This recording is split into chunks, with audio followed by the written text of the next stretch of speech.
ఇవాళ హన్మకొండలోని అంబేద్కర్ సెంటర్లో విముక్త చిరుతల కచ్చి అదేవిధంగా వివిధ ప్రజా సంఘాల ఆధ్వర్యంలో నరేంద్ర మోడీ ప్రభుత్వము 2024-25 సంవత్సరానికి ప్రవేశపెట్టిన బడ్జెట్లో తెలంగాణకి ₹1 కూడా కేటాయించకపోవడాన్ని వ్యతిరేకిస్తూ నిరసన కార్యక్రమాన్ని చేపట్టడం జరుగుతున్నది.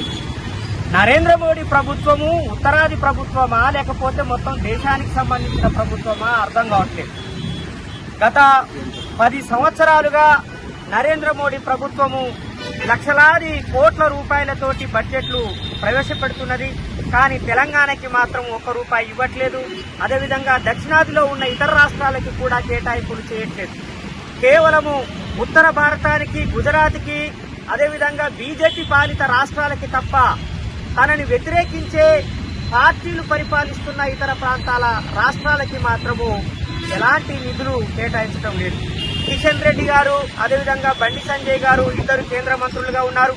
వాళ్ళిద్దరూ ఈ తెలంగాణ ప్రజలకి సమాధానం చెప్పాలి.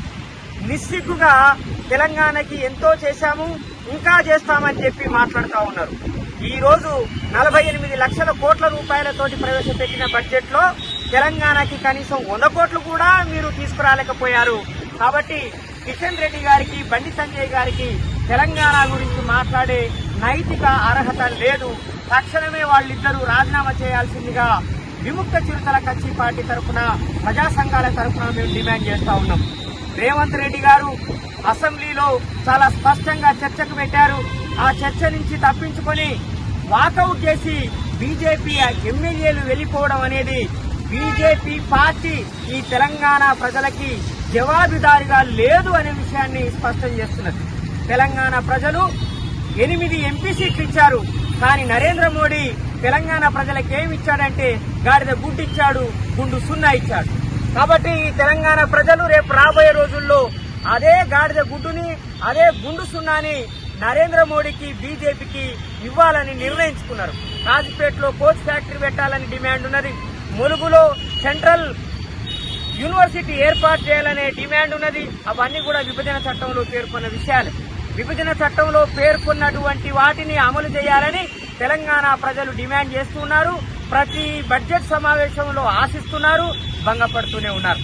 కాబట్టి తెలంగాణ ప్రజల్ని అవమానిస్తున్న, మోసం చేస్తున్న బీజేపీకి పతనం తప్పదు. అదేవిధంగా దక్షిణాది రాష్ట్రాల్లోకి చొరబడి దక్షిణాది రాష్ట్రాల్లో ఉన్న వనరులన్నింటినీ కొల్లగొట్టడానికి ప్రయత్నం చేస్తున్న బీజేపీ ప్రభుత్వము దక్షిణాది ప్రజలకి కేటాయిస్తున్న నిధులు మాత్రము శూన్యం. అందుకని ఇది దక్షిణాది వ్యతిరేక ప్రభుత్వము, ఇది దక్షిణాది వ్యతిరేక బడ్జెట్.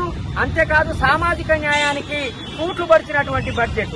సబ్ ప్లాన్ ప్రకారంగా ఎస్సీ ఎస్టీలకి జనాభా ప్రాతిపదికన నిధులు కేటాయించాలి. కానీ ఎస్సీలకి కేవలం 20,000 కోట్ల రూపాయలు మాత్రమే కేటాయించారు.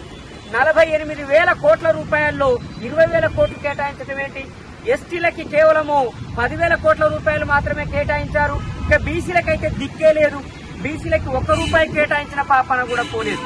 అందుకని ఇది అగ్రకుల సంపన్న వర్గాల కోసం, కార్పొరేట్ పెట్టుబడిదారుల కోసం ప్రవేశపెట్టినటువంటి బడ్జెట్.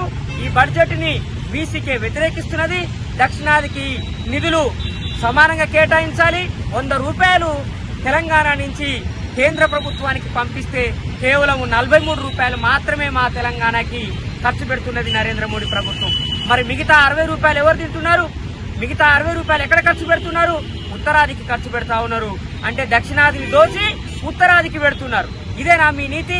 ఇదేనా మీ న్యాయం? ఇది సమాఖ్య స్ఫూర్తికి విరుద్ధం, ఫెడరల్ స్ఫూర్తికి విరుద్ధం. దీన్ని మేము తీవ్రంగా ఖండిస్తున్నాం. ఈ పోరాటాన్ని ఇంకా ముందుకు కొనసాగిస్తాం. బడ్జెట్ ని సవరించి తెలంగాణకి నిధులు కేటాయించాలని కోరుతున్నాం.